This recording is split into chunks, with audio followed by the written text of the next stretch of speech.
Je suis Jérémy Gratadour, je suis secrétaire général adjoint de Club Sénat,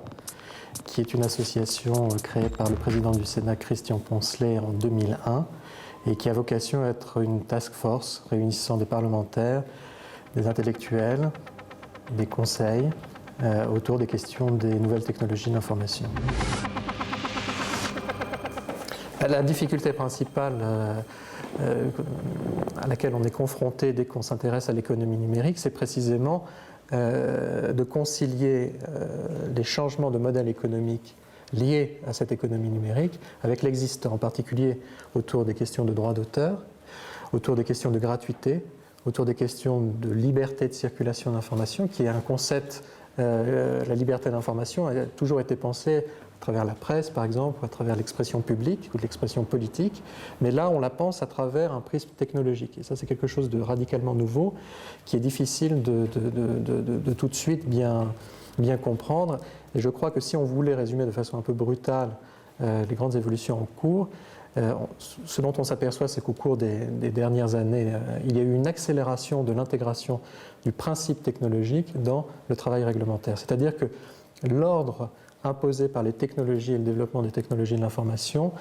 d'une certaine manière, transparaît dans l'évolution du droit lui-même. La loi suppose un principe de sédimentation, de prendre un peu de distance, et cette distance, elle a besoin de temps. Et donc tous les travaux qui permettent de donner du temps à ce temps que l'on dit réel,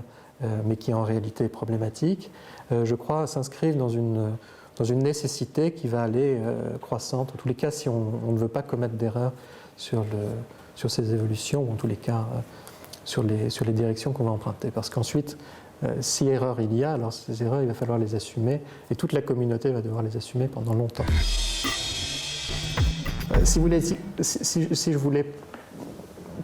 prédire un petit peu ce qui va se passer, j'espère que la nature même du réseau va être aussi complexe que le cristal, parce que le cristal est une belle illustration d'un schéma moléculaire extrêmement complexe, extrêmement organisé. Et je crois que